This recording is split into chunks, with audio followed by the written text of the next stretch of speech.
क्षणाची सर्वात मोठी बातमी समोर येतेय। निवृत्तीबाबत केसरकरांनी मोठी घोषणा केली आहे। ही माझी शेवटची निवडणूक असल्याचं सांगत माझा राजकीय वारसदार मुलगी सोनाली नाही तर लवकरच माझा वारसदार ठरेल असंही दीपक केसरकर म्हणाले। त्यामुळेच आता केसरकरांचा राजकीय वारसदार कोण असेल याबाबत राजकीय वर्तुळात चर्चा सुरू झाली आहे।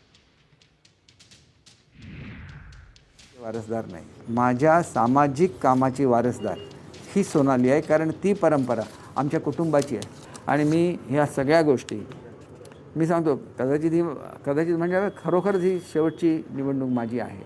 आणि त्याच्यामुळे पुढच्या काळामध्ये तुम्ही म्हणता त्याप्रमाणे राजकीय वारसदार तयार व्हायलाच लागेल, म्हणजे पक्षाचा सुद्धा, नुसतं ह्याचा नाही।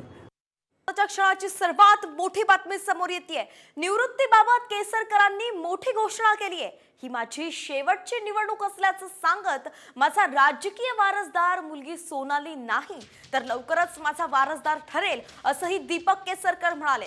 त्यामुळेच आता केसरकरांचा राजकीय वारसदार कोण असेल याबाबत राजकीय वर्तुळात चर्चा सुरू झाली आहे। वारसदार नाही, माझ्या सामाजिक कामाची वारसदार ही सोनाली आहे, कारण ती परंपरा आमच्या कुटुंबाची आहे। आणि मी ह्या सगळ्या गोष्टी मी सांगतो, कदाचित म्हणजे खरोखरच ही शेवटची निवडणूक माझी आहे।